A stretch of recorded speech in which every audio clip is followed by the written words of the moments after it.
Hola, yo soy Fico, bienvenidos al Hack Café Literario de la Eco Party, un nuevo espacio para hablar de cultura hacker y literatura.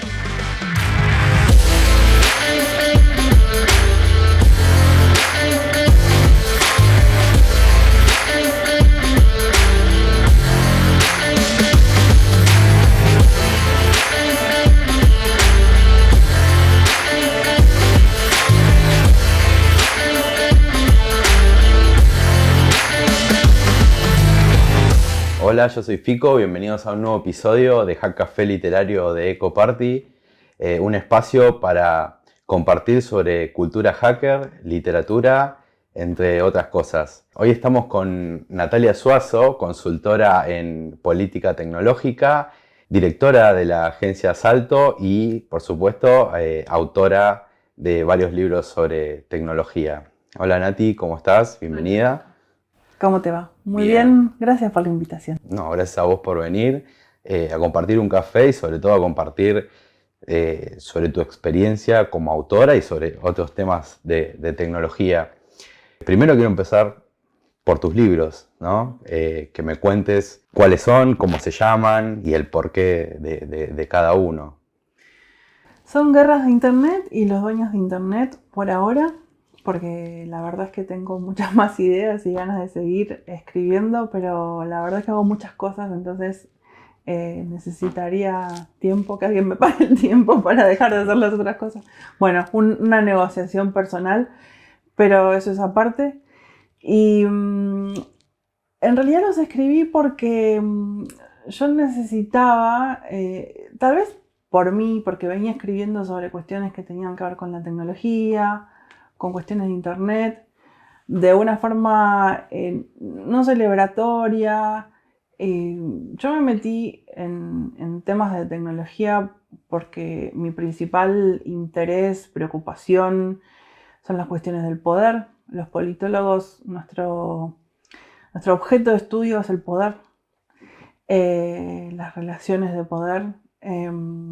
Y venía escribiendo sobre tecnología, me parecía que estábamos, esto fue hacia 2010, 2012, yo empecé a escribir guerras de internet en 2012, 2013, que estábamos en un momento muy desigual en esa relación de poder entre la tecnología y las personas. También un poco por mi formación, mi carrera, la ciencia política tiene mucho de historia, siempre me interesó la historia. Y más allá de eso yo soy muy curiosa, es decir, no es que me interese particularmente la tecnología, me interesa la tecnología como una excusa para contar cosas. Y además sí, trabajo en tecnología, conozco algunas cosas, pero si necesito pregunto, no es que tengo que saber todo. Y me parecía que faltaba en nuestro idioma, en español, pero además faltaba una mirada latinoamericana que contara cómo es Internet acá.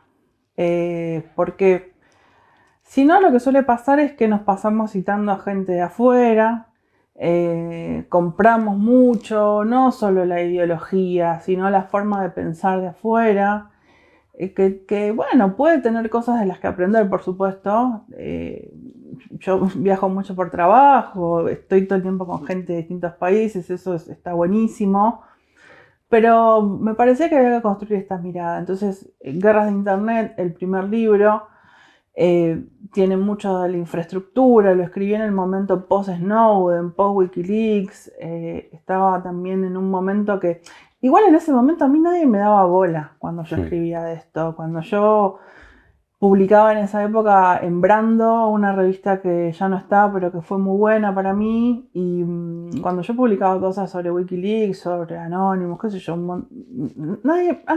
los editores me decían que sí porque confiaban en mí, porque soy una persona confiable. Una vez nos levantaron una publicidad de Visa cuando fue todo el quilombo de Wikileaks, o sea, pasaban cosas, pero confiaban, o sea, no entendían mucho de qué estaba hablando, no era un tema, no era un tema. Recién fue un tema después de que saqué Los Dueños de Internet. Los Dueños de Internet se centran en las grandes empresas de Internet, en las cuestiones de las plataformas, de las cuestiones más de la economía de las plataformas. yo sabía que en algún momento iba a explotar alguna otra cosa mientras lo estaba escribiendo. De hecho, en su momento tuve como una discusión con la editorial porque no sé si el libro tenía que salir en abril y lo pospusieron a septiembre por cuestiones comerciales. Yo les dije, miren que va a pasar algo, que va a pasar algo. Y de hecho, cuando salió Los Dueños de Internet, no sé si antes o después o al tiempo, fue Cambridge Analytica. Y yo creo que ahí en Cambridge Analytica, ahora ya pasaron algunos años, pero fue en 2016,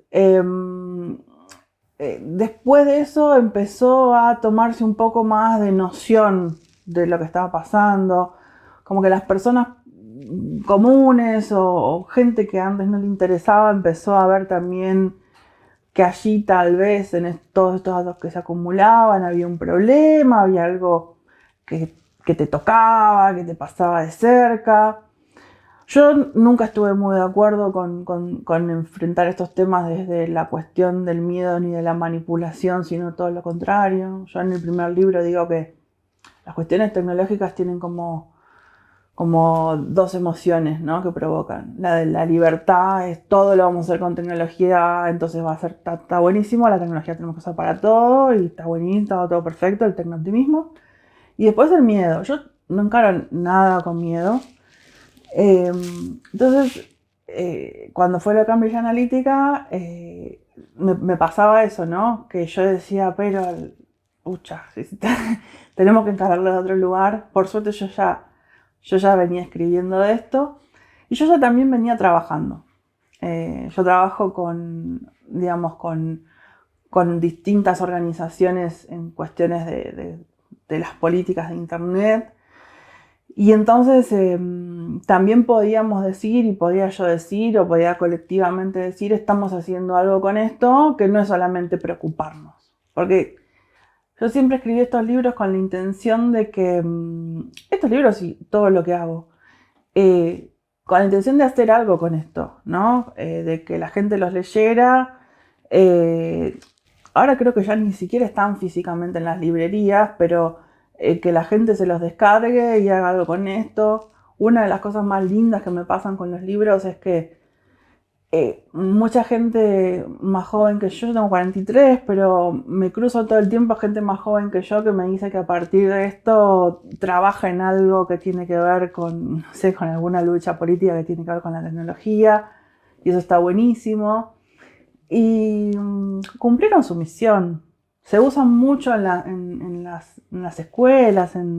Me la pasé durante los primeros años del libro yendo a las facultades, a todo tipo de carreras, no sé, tuvieron como un ciclo de vida que fue buenísimo en ese sentido y creo que cumplieron su misión porque, bueno, dejaron como esa semilla plantada que me gusta que haya sido así. Fue un laburo enorme. Sí. Pará, y yo creo que todavía tus temas están totalmente vigentes. No es que fue algo de ese momento y explotó, como podemos hablar diciendo, no, bueno, las burbujas de las .com al principio de los 2000, sino que lo que vos estás planteando es un debate que se sigue dando tras cada anuncio de cada plataforma nueva que sale. O sea, no es que quedó en ese momento. A mí me pasa algo que yo podría decir que es horrible, porque soy un poco exagerada y pesimista cuando hablo, que es decir, pero si yo lo estaba diciendo hace un montón de tiempo, dale, no vienen con esto ahora. Es que suelo llegar antes. Ahora un poco me calma el hecho de estar trabajando en temas de gobernanza, en temas de políticas tecnológicas. Yo trabajo desde mi agencia con muchas organizaciones de derechos humanos, organizaciones políticas, organizaciones de base, etcétera, en cómo llevamos esto a tierra. Entonces eso me calma un poco. Pero todo el tiempo hay noticias que tienen que ver con esto y un poco es esto que decís, nunca deja de haber este tipo de noticias. Por ejemplo, este año es todo inteligencia artificial. Todo inteligencia artificial.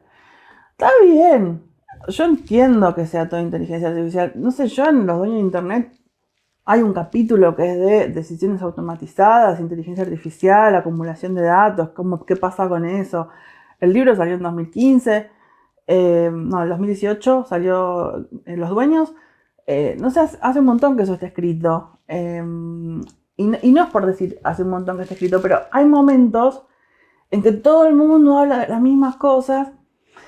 Y está bien, porque los momentos de la sociedad son los momentos de la sociedad. Pero yo todo el tiempo trato de que salgamos, como de desenchufar esa emoción violenta por las cosas. Y, por ejemplo, hago muchas capacitaciones con periodistas. Hace 5 años que trabajo con la UNESCO en capacitaciones en toda Latinoamérica, con una cosa que ellos me propusieron a mí y que a partir de 2019 la hago todos los 2018, 2019 la hago todos los años, que es que hacemos talleres, escribí un manual, ahora estoy escribiendo otro sobre cómo escribir sobre inteligencia artificial. Estoy en eso en este momento, tengo la cabeza ocupada en eso.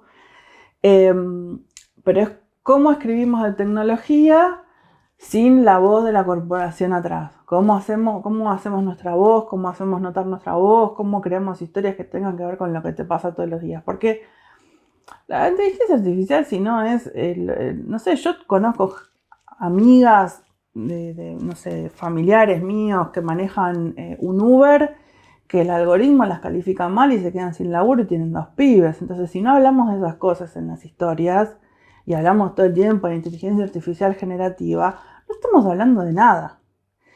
Y a mí, esa es mi intención cuando yo hago los cursos o cuando hago capacitaciones, que podamos hablar de las cosas que nos pasan todos los días. Porque son las que, además, en definitiva, van a acercarte al tema, al problema. Porque si vos seguís hablando de lo que pasa afuera, es como que no te va a llegar nunca, en realidad, a que es un tema que te impacta. La pandemia hizo algo en ese sentido, que es que nos puso muy de cerca, que la tecnología la necesitábamos todos los días, todo el tiempo, porque no nos quedaba otra. También dejamos que pasaran muchas cosas, ¿no? Como que dejamos hacer. Pero si no lo llevas a tierra, en términos de qué derechos toca, qué desigualdades toca, si no estoy hablando de cómo eso le impacta la vida de la gente, bueno, a mí no me interesa tanto. Yo no soy fan de la tecnología. Mi nombre es Juan Brodersen, soy periodista, edito la sección del diario Clarín y me dedico a temas de ciberseguridad justamente. Pero los libros de Natalia llegaron a mis manos muy al poquito tiempo de entrar al diario y estuvo muy bueno porque fue entender que estos autores que por ahí yo venía estudiando en la facultad antes de entrar al diario tenían un lugar en los medios masivos, ¿no? Estas discusiones por ahí del capitalismo de vigilancia de Zuboff, de Morozov o cuestiones que planteaban autores como Cory Doctorow se podían plantear en un medio masivo de comunicación, porque hicimos una entrevista en su momento y me acuerdo que le fue muy bien. El gancho para la nota fue los cables subterráneos, digamos, y cómo se alimenta Internet en el mundo, que fue una nota que se leyó mucho en el diario y la verdad que empecé a ver cómo se podían llevar esos temas a los grandes medios, ¿no? Y me parece que es una discusión muy importante que hay que dar y que justamente en general no se da mucho en los medios y menos en las secciones de tecnología que se suelen tratar más de gadgets, de celulares y este tipo de cosas y no tanto de las discusiones profundas de, bueno, ¿quién es el dueño de Internet? ¿Dónde está Internet? ¿Cómo bajamos esa nube a los fierros, ¿no? Y me parece que Natalia hizo un gran trabajo con esos libros y con esa difusión y que está buenísimo que llegue a mucha gente para entender que son discusiones que son cruciales para nuestra vida cotidiana. El concepto entender para poder después explicar es fundamental. A mí me suelen decir, vos sos muy clara cuando hablas de estas cosas. Sí, yo soy muy clara, pero porque me tomo un tiempo importante en sentarme con la gente que me explique, me interesa cuando me explican. Y ese tiempo de entenderlo para después explicarlo, para mí tiene que ver con una palabra que es la traducción. Cómo traducir esto del idioma especialista al idioma común, pero cuando vos lo pasás al idioma común lo tenés que simplificar, tenés que conectarlo con otras cosas. Cuando lo conectás también tenés que convertirlo en una historia, ahí está la capacidad de escribir y conectarte con el otro. Y una cosa que a mí siempre me interesó, es la que vos mencionaste acá también, es nunca dejar de mencionar a quienes están detrás de esto, a las empresas, a los dueños, ponerles nombre, darles una responsabilidad. Yo cuando me empezó a interesar más este tema a nivel político fue hace, no sé, un montón, como 15 años. Había leído un libro de Rebecca MacKinnon, una autora norteamericana que después dirigió mucho tiempo Ranking Digital Rights, una organización que hace un laburo genial. El consenso de los conectados se llama ese libro, todavía lo tengo, es naranja, fue como un libro que a mí me hizo cuestionarme muchas cosas. Y ahí Rebecca MacKinnon dice que nosotros le cuestionamos mucho a la política todas sus decisiones, y está muy bien que le cuestionemos a la política, a lo público, a los poderes públicos sus decisiones, pero no hacemos eso mismo con los poderes corporativos, con los privados, que no le pedimos esa rendición de cuentas. Eso que los gringos llaman la accountability, que es, ok, yo te voto, pero vos tenés que rendir cuentas. Aceptamos y ya. Aceptamos y ya, ¿no? Y cada vez que yo hago algo me interesa poner los nombres, pero no para escrachar a nadie, sino porque me parece que en tanto se asuman las responsabilidades, va a haber igualdad, va a haber más transparencia, va a haber se va a dar vuelta esta opacidad que hay de los poderosos, lo dice Assange, no lo digo yo, esta opacidad de los poderosos, y entonces nosotros, que ya de hecho somos muy transparentes por un montón de cosas, podemos invertir un poco esa relación, que siempre va a seguir siendo injusta. Pero a mí siempre me interesó eso, y me interesa eso. Y me interesa también establecer relaciones, sea charlando con gente, capacitando gente o haciendo mi trabajo, para que otra gente también haga esto en el lugar en donde le toque, ¿no? Porque si no, a mí me parece que ya hablar de estas cuestiones, haber hablado de cuestiones por ahí por primera vez, fue importante, pero se tiene que seguir replicando, porque las cosas siguen pasando. Es decir, en la capital se va a votar con unas máquinas ahora, sabiendo que no podemos votar con máquinas, porque no es seguro votar con máquinas. Entonces, evidentemente, tenemos que seguir hablando. Sí, eso tal cual. Me disparo otras preguntas, pero sí. Antes quiero hacerte otras. ¿Vos sabés que hace un tiempo ya Richard Stallman, bueno, fundador de la Fundación de Software Libre, él escribió un libro muy interesante que a mí siempre me gustó, que era Software Libre para una sociedad libre. Pero siempre quedó en eso que vos decís, eso quedó en un micromundo de una comunidad hacker, es como no salió de ahí. Y yo, esto es una apreciación personal, ¿no? Veo que no tuvo trascendencia hasta que empezaron a tocar otros intereses. Quiero entender a ver si es un poco la lógica que estás planteando o lo que querés visibilizar, ¿no? con los temas que planteás. Lo de dejar en evidencia a los poderosos, se llamen la Agencia Nacional de Seguridad de Estados Unidos, se llamen las farmacéuticas, se llame el banco de HSBC. Por supuesto siempre voy a estar de acuerdo, o los Panama Papers, etc. Pero ahí tenemos una cuestión, y siempre vamos a tener una cuestión, que es que vos puedes hacer la mejor investigación del mundo, pero después eso también van a intentar taparlo otros. Entonces ese es un problema. Aún así, igualmente, tiene un montón de sentido hacerlo. Porque el otro problema es que cada vez hay menos periodistas y cada vez hay más relacionistas públicos. No hay muchos periodistas que puedan hacer su trabajo tan libremente, porque las condiciones del trabajo periodístico son horribles. Los periodistas ganan muy poca plata, están pluriempleados. Ahora hay en Argentina CIPREVA, un sindicato un poquito mejor, pero cuando yo trabajaba ni siquiera teníamos un buen sindicato, en redacción, digo. Es bien difícil ser periodista. Y si vos aún con esas condiciones querés hacer algo que destape algo del poder, tenés mucho que perder.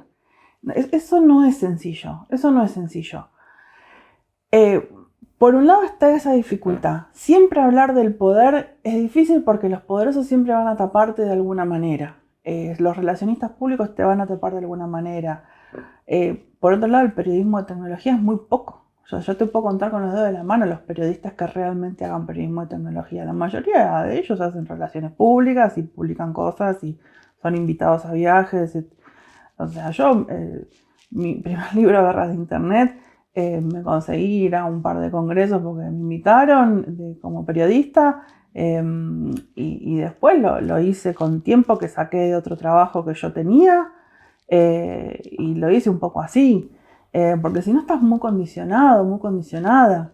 En Los Dueños de Internet me gané un premio por una nota que escribí, me fui a ESET, me dio un premio, me fui al World Mobile Congress y ese World Mobile Congress que se supone que me tendría que haber quedado 5 días dentro del World Mobile Congress viendo boludeces, gadgets, lo usé para hacer entrevistas. O sea, hay que poder moverse en ese mundo, no es fácil ser periodista.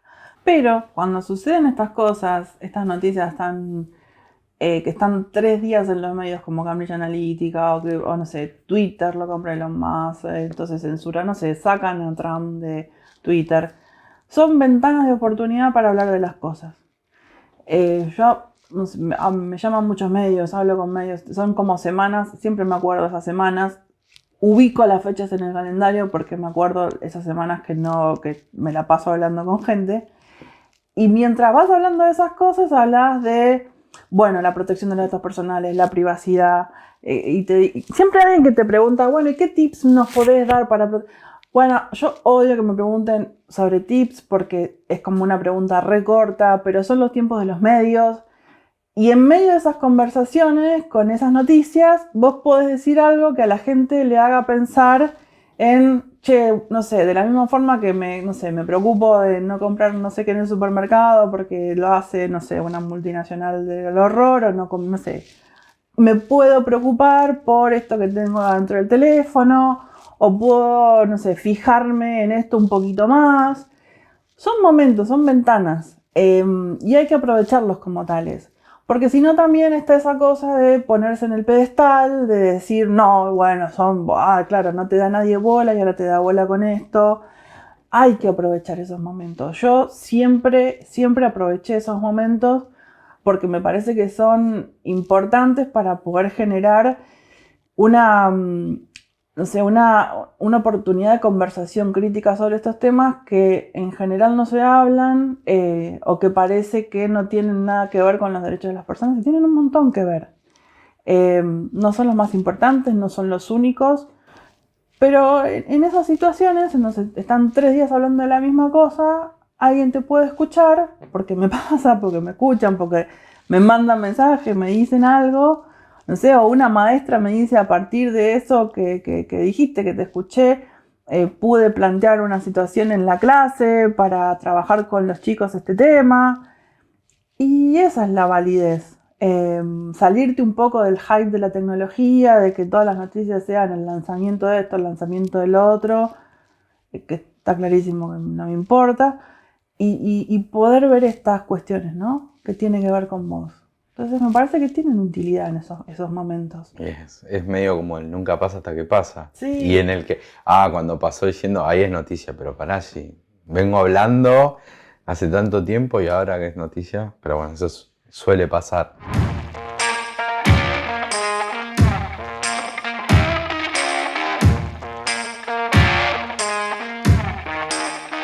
Vamos a tocar acá el tema que siempre nos incumbe, que es un poco la cultura hacker. Me topé con muchas comunidades de derechos humanos, organizaciones, ONG, que en el fondo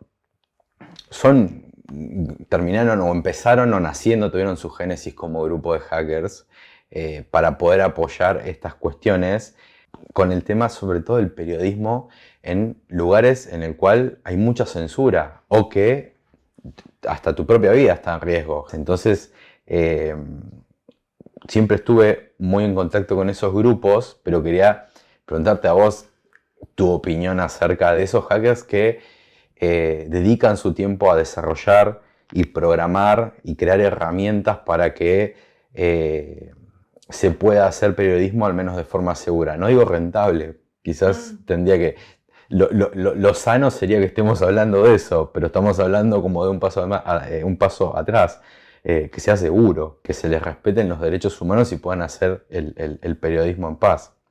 No, espero que eso es súper importante. Nosotros por ahí no lo tenemos tan a mano porque no tenemos tantos problemas de asesinatos de periodistas o persecuciones de periodistas, pero en distintos congresos internacionales y también en charlas y en actividades con colegas, no sé, acá en Latinoamérica, en México, el tema de la seguridad de los periodistas es súper grave. En Centroamérica hay muchos periodistas que sufren esas persecuciones, o incluso activistas que quieren de todo tipo, o luchadores sociales, que necesitan herramientas seguras para poder comunicarse entre ellos, para poder publicar su trabajo.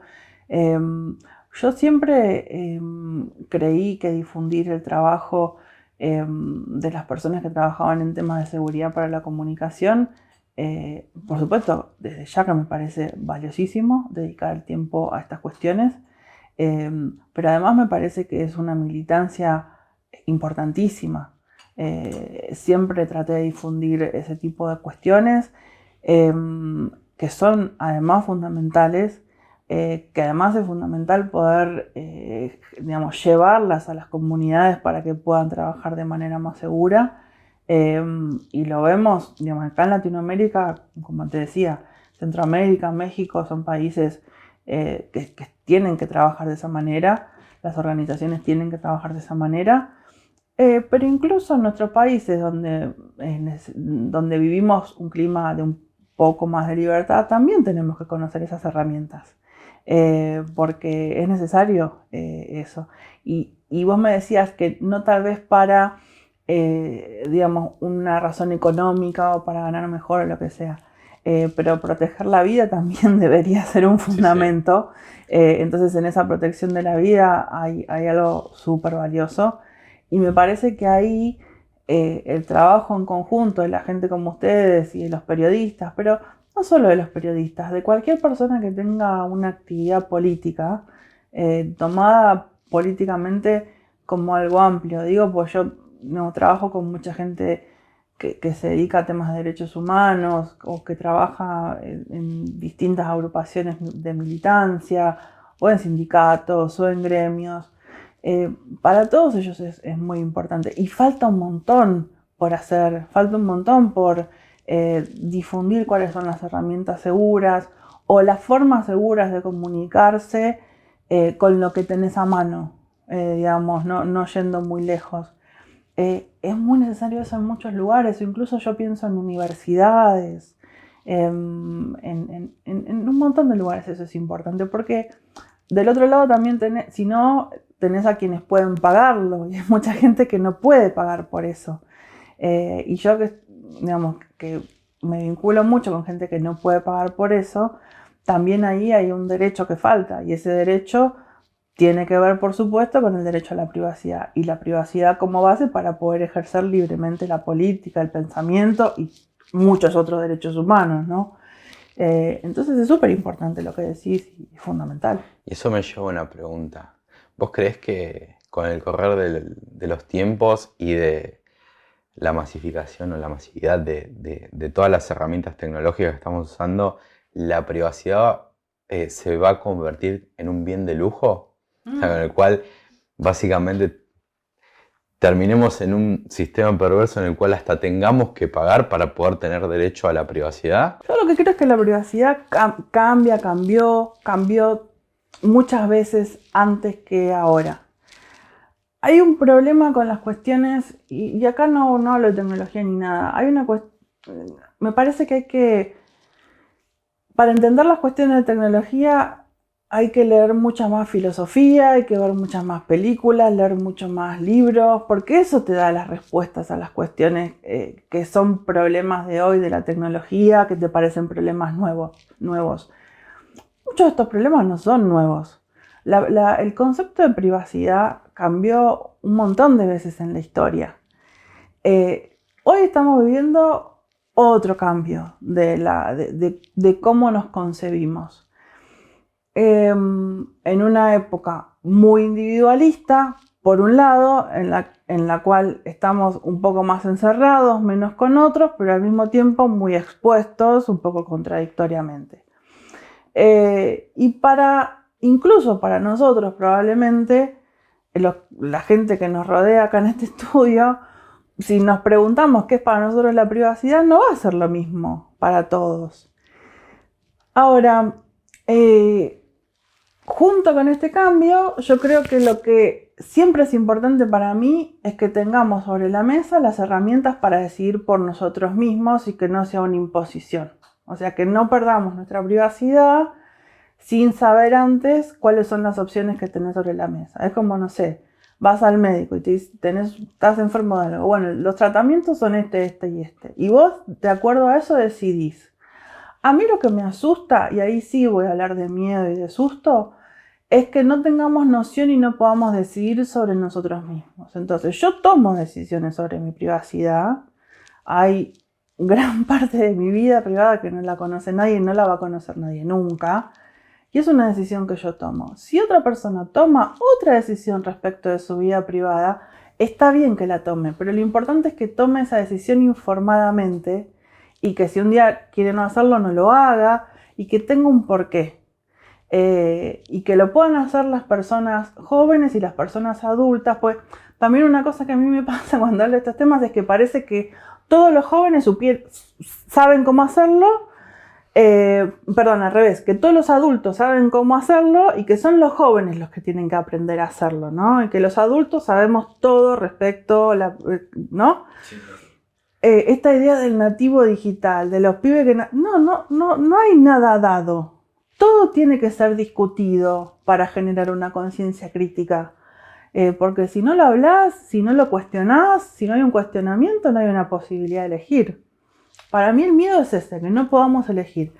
Después, si lo decidiste, hacé con tu privacidad, con tu libertad, lo que vos consideres que es mejor, sabiendo las consecuencias. Sí, creo que el nativo digital igual nació con la herramienta puesta y como si ya el términos y condiciones ni existiera. ¿Viste? Es como que es una molestia más en el uso de la aplicación. Porque ningún nativo digital, si le preguntás, al menos de los que conozco y me rodean, no del mundo de la ciberseguridad o de los hackers, sino del mundo mundano, por así decirlo. Es como que si estaba eso ahí, si era una condición legal o no, la verdad que no sabía. Enseguida tenemos esto de subir las fotos y ya, fotos, lo que sea, foto, audio, video. Sí, lo que pasa es que yo creo que hay un problema con el término nativo digital, que es que supone que si vos ya naciste con internet, sabés cómo hay que vivir con internet. Y nadie sabe cómo vivir con internet de la misma forma que nadie sabe cómo enamorarse y tener una relación hasta que no te equivocás. O sea, no sabemos cosas hasta que nos cuestionamos las cosas. Las aprendemos porque nos las cuestionamos. Nadie sabe vivir con... O sea, no hay un saber. Para eso está la escuela, para eso están los grupos, para eso están las cosas que hacemos en conjunto. Para eso está leer, aprender de otro, mirar a otro, conversar con otro. No hay algo dado. No hay una persona que nace sabiendo cómo hacer las cosas. Se aprende. Sí, por eso te decía fuera de cámara, di un ejemplo, ¿no? De algunas cosas que sabemos porque ya llevan cientos de años probadas, o al menos en la vida entera de una persona, desde que nace hasta que fallece. Internet creo que no llegó a la vida de nadie en esa cantidad de tiempo. Que tenemos 30 años de internet o menos de forma masiva, digo, ¿no? No de internet en universidades y demás, sino de forma masiva como la tenemos hoy. Entonces llegamos a 10, 15 años. Entonces no sabemos cuáles son los efectos a largo plazo como para contestar la premisa que acabas de decir. Saber vivir con internet, ¿no? Para todos, internet no es lo mismo. Asumimos que todo el mundo está conectado. Y en ese asumir que todo el mundo está conectado, estamos re desconectados de la realidad. O sea, estamos asumiendo que todo el mundo vive en una ciudad, tiene super internet por fibra. No sé, donde vivo yo hay un solo proveedor de internet y es una porquería. Entonces, hay como una asunción de la tecnología total que no es verdad. Y que los medios transmiten desde Claro. de esa presunción de que Claro. existe, sí. Y es como que no vemos al otro en su relación con la tecnología. Y en esa relación de la tecnología hay un montón de diferencias. Vivimos internet re distintas cada uno.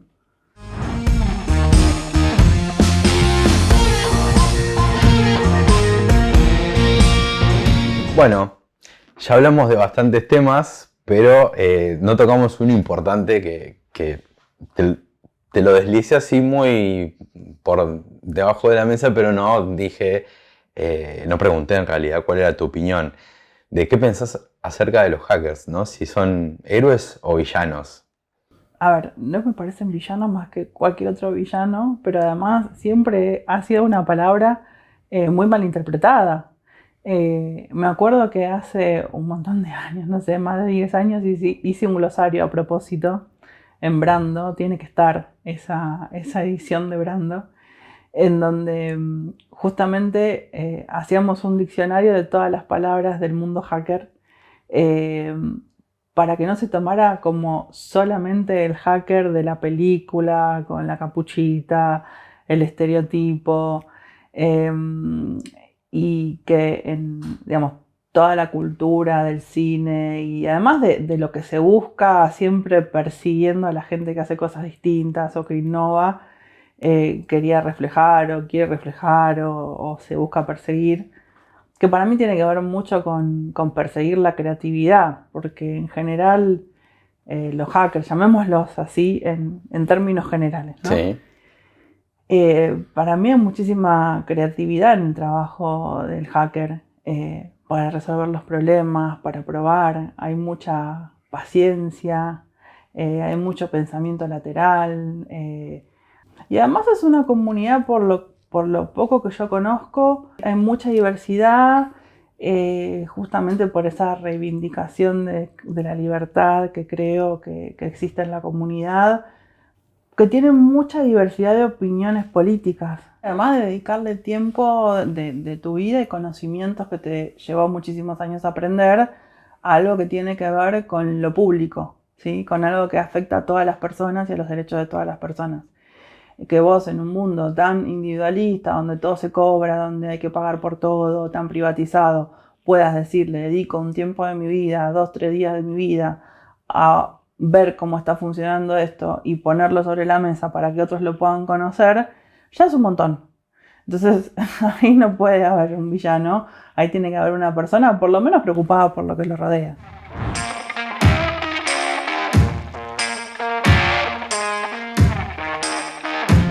Bueno, ahora y para ir cerrando, como siempre nos gusta hacer en este programa, siempre tratamos de buscar algún objeto o algo simbólico. Yo siempre miro para abajo porque es como mi sarcófago de los objetos o mi cápsula de tiempo. Y un poco... ¿Qué? Un Discman. Un Discman. Pero un Discman simbólico en realidad. Quiero que lo abras vos y a ver a qué te hace referencia de este lado, De este justo. lado. Sí, lo que tiene adentro. El CD. Lady Gaga, Lady Gaga. Se ve ahí. The Game Monster. Sí.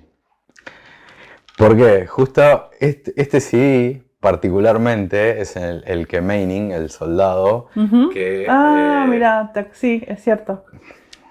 No sé, no lo queremos poner en una compu para ver de qué se trata, pero es con el que él supuestamente filtró y fue grabando todas las veces y, según cuentan los medios, o sea, no lo voy a afirmar tan certeramente, pero por todo lo que cuentan los medios, él siempre salía tarareando la canción Telephone de Lady Gaga y la información iba en ese CD. Por lo que él relató cuando fue enjuiciado y demás.